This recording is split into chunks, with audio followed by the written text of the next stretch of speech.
Hi friends, ನಮಸ್ತೆ. Welcome to my Kannada village channel. ನಾನು ನಿಮ್ಮ ಮೋನಿಕಾ. ಎಲ್ಲರೂ ಹೇಗಿದ್ದೀರಾ? ಐ ಹೋಪ್ ಎಲ್ಲರೂ ಚೆನ್ನಾಗಿದ್ದೀರಾ ಅಂತ ಅಂದ್ಕೊಂಡಿದ್ದೀನಿ. ಸೊ ನಾನು ತುಂಬ ಚೆನ್ನಾಗಿದ್ದೀನಿ.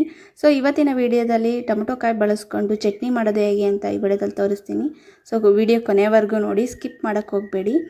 ಅದಕ್ಕೆ ಬೇಕಾಗಿರೋ ಇಂಗ್ರೀಡಿಯೆಂಟ್ಸು: ಟೊಮೊಟೊ ಕಾಯಿ ತಗೊಂಡಿದ್ದೀನಿ. ಚೆನ್ನಾಗಿ ಕಾಯಾಗಿರೋ ತೊಗೋಬೇಕು, ಹಣ್ಣಾಗಿರೋ ತೊಗೋಬೇಡಿ, ಚೆನ್ನಾಗಿರಲ್ಲ ಟೇಸ್ಟು. ಹಾಗೆ ಒಂದು ಸ್ವಲ್ಪ ಬೆಳ್ಳುಳ್ಳಿ, ಈರುಳ್ಳಿ, ಹಾಗೆ ಕೊತ್ತಂಬರಿ ಸೊಪ್ಪು, ಒಂದು 6-7 ಹಸಿಮೆಣ್ಸಿಕಾಯಿ ತೊಗೊಂಡಿದ್ದೀನಿ.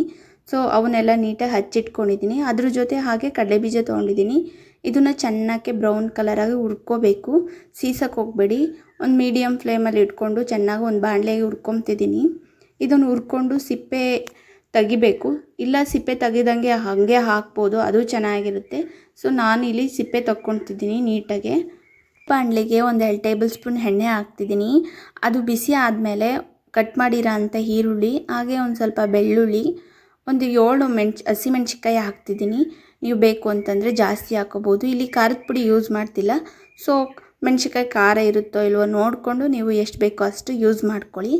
ಸೊ ಹಾಗೆ ಚಿಕ್ಕದಾಗಿ ಕಟ್ ಮಾಡಿರೋ ಅಂಥ ಟೊಮೊಟೊ ಕಾಯಿ ಹಾಕ್ತಾಯಿದ್ದೀನಿ. ಇದಕ್ಕೇ 1 ಟೇಬಲ್ ಸ್ಪೂನ್ ಉಪ್ಪು ಹಾಕ್ತಿದ್ದೀನಿ. ಹಾಕಿ ಚೆನ್ನಾಗಿ ಮಿಕ್ಸ್ ಮಾಡಿ ಚೆನ್ನಾಗಿ ಎಣ್ಣೆಗೆ ಹುರ್ಕೋಬೇಕು. ಸೊ ಇದಕ್ಕೆ ನಾನು ನೀರು ಬಳಸ್ತಿಲ್ಲ, ಅದರಲ್ಲಿ ಬಿಡೋ ಅಂಥ ನೀರಲ್ಲೇ ಕುಕ್ ಆಗುತ್ತೆ.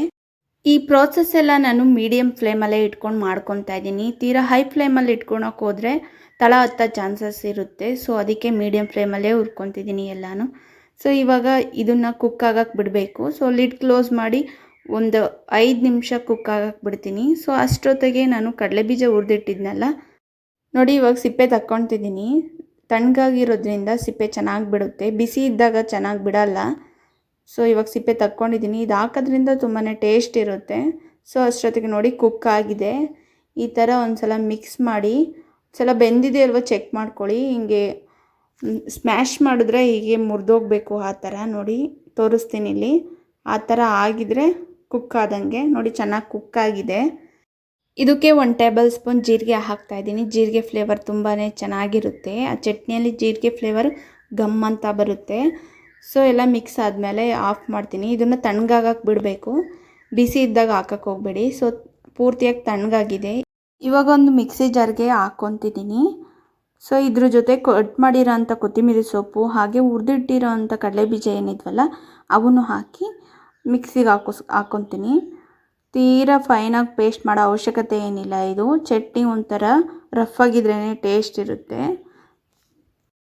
ನೋಡಿ ಮಿಕ್ಸಿಗೆ ಹಾಕೋದು ಆಗಿದೆ. ಸೊ ಈ ಥರ ಇದ್ದರೆ ಸಾಕು. ಸೊ ಇದಕ್ಕೆ ಒಗ್ಗರಣೆ ಕೊಡಬೇಕಷ್ಟೇ, ರೆಡಿ ಆಗೋಯಿತು. ನಿಮಗೆ ಬೇಕು ಅಂತಂದರೆ ಒಂದು ಸ್ವಲ್ಪ ಸಾಲ್ಟ್ ಕಮ್ಮಿ ಇದ್ದರೆ ನೋಡ್ಕೊಂಡು ಹಾಕ್ಕೊಳ್ಳಿ. ನಾನು ಫಸ್ಟ್ 1 ಟೇಬಲ್ ಸ್ಪೂನ್ ಹಾಕಿದ್ನಲ್ಲ, ಅದೇ ಸರಿ ಹೋಯ್ತು ನನಗೆ. ನೀವು ಬೇಕು ಅಂತಂದರೆ ಒಂದು ಸ್ವಲ್ಪ ನೋಡಿಕೊಂಡು ಹಾಕ್ಕೊಳ್ಳಿ. ಇದಕ್ಕೆ ಒಗ್ಗರಣೆ ಹಾಕ್ಕೊಳ್ಳೋಣ. ಸೊ ಒಂದು ಬಾಣಲೆಗೆ ಒಂದು ಸ್ವಲ್ಪ ಎಣ್ಣೆ, ಹಾಗೆ ಸಾಸಿವೆ, ಜೀರಿಗೆ, 1 ಟೇಬಲ್ ಸ್ಪೂನ್ ಕಡಲೆಬೇಳೆ ಹಾಕಿದ್ದೀನಿ. ನೀವು ಬೇಕು ಅಂತಂದರೆ ಕರ್ಬೇವಿನ ಸೊಪ್ಪನ್ನು ಆ್ಯಡ್ ಮಾಡ್ಕೊಳ್ಳಿ. ಇವಾಗ ಇವೆಲ್ಲ ಫ್ರೈ ಆಗಿದೆ. ಸೊ ಮಿಕ್ಸಿಗೆ ಹಾಕ್ಕೊಂಡು ಇಟ್ಟಿರೋವಂಥ ಪೇಸ್ಟನ್ನು ಹಾಕಿ ಮಿಕ್ಸ್ ಮಾಡ್ತಿದ್ದೀನಿ. ಸೊ ಆಫ್ ಮಾಡಿದ್ದೀನಿ. ಅಷ್ಟೇ, ರೆಡಿ ಆಗೋಯಿತು. ಟೇಸ್ಟಿ ಟೊಮೊಟೊ ಕಾಯಿ ಚಟ್ನಿ. ಸೊ ತುಂಬ ರುಚಿಯಾಗಿರುತ್ತೆ. ಒಮ್ಮೆ ಒಂದು ಸಲ ಟ್ರೈ ಮಾಡಿ, ಮತ್ತೆ ಮಾಡ್ಕೊಂಡು ತಿನ್ನಬೇಕು ಅನಿಸುತ್ತೆ ಈ ಟೇಸ್ಟು. ಅಷ್ಟೇ ಇವತ್ತಿನ ವಿಡಿಯೋ. ಮತ್ತೊಂದು ವಿಡಿಯೋಲಿ ಸಿಗೋಣ. ಬಾಯ್.